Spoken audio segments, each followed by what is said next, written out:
Hello again.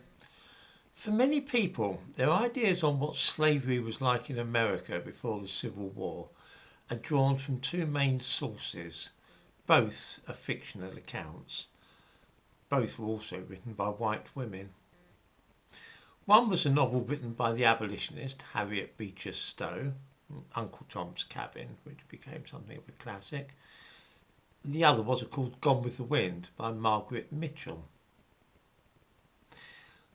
Of the two, Gone with the Wind has had by far the greatest influence, not at least over the last 80 years or so, not least, of course, because it was made into one of the greatest films of all time.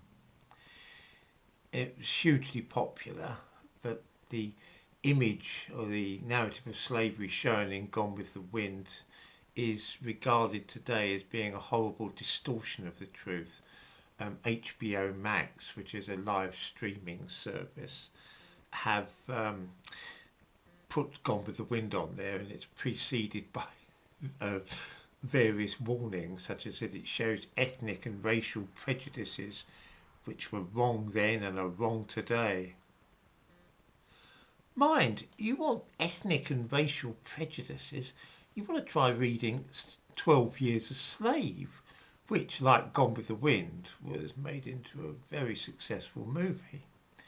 How about this?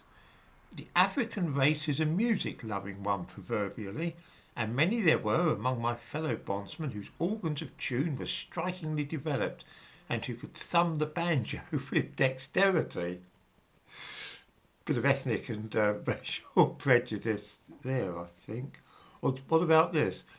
A shrewd, cunning Negro, more intelligent than the generality of his race.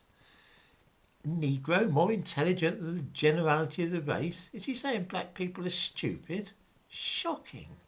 This is as bad as Gone with the Wind. The word nigger, incidentally, is used no fewer than 60 times in 12 Years a Slave, which is twice as many times as it's used in Gone with the Wind, which is something to reflect upon when people become enthusiastic about 12 Years a Slave.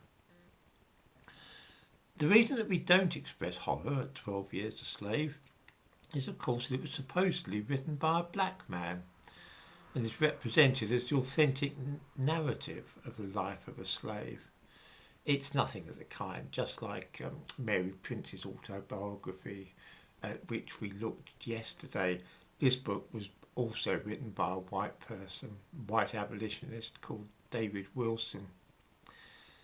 The fact that so much of what we think we know about slavery, either in the United States or the Caribbean, was written by white people with a political agenda raises a big problem. There's no doubt that Gone with the Wind is written, or was written, by somebody who had a particular mindset, a particular view to put forward, which was to give a favourable gloss on the institution of slavery and to downplay the unfavourable aspects of the thing. Books like 12 Years a Slave, Uncle Tom's Cabin and The Life History of Mary Prince were also written by white people who were determined to put a particular spin on the idea of slavery. It's quite possible that such books give no more a realistic picture of slavery than Gone with the Wind. Before anybody mentions O Lauder Equiano, I read his own autobiography and his time as a slave in the Caribbean and Britain. And I'm bound to say anybody that has actually taken the trouble to read it will know that he was previously a slave amongst the Igbos in West Africa. And his account of slavery in Africa, no involvement at all of white people, sounds a good deal more disagreeable than the time he spent in Greenwich, where he was a slave. So this is something for people to bear in mind. By all means read Equiano, but at least read the whole thing and learn about slavery in Africa at that time, as well as in the Caribbean and Britain.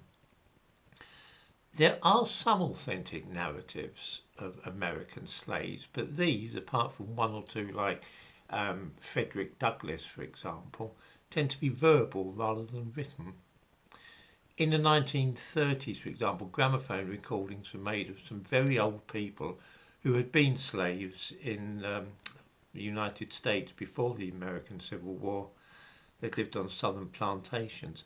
Most of the accounts suggest a life which wasn't so much full of cruelty as full of hard work, boredom, and a very, very restricted way of life.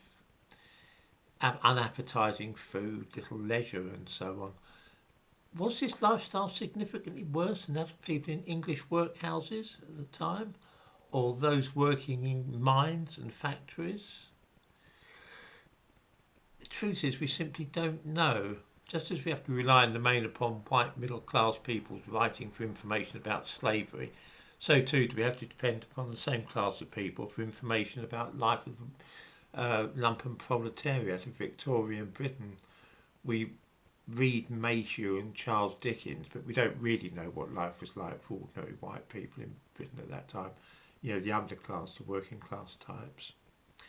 The next time that we summon up a mental image of what we suppose slavery to have been like on a southern plantation, it might be worth asking ourselves how much of this imaginary picture has been taken from the writings of white abolitionists or other white people who held the contrary view.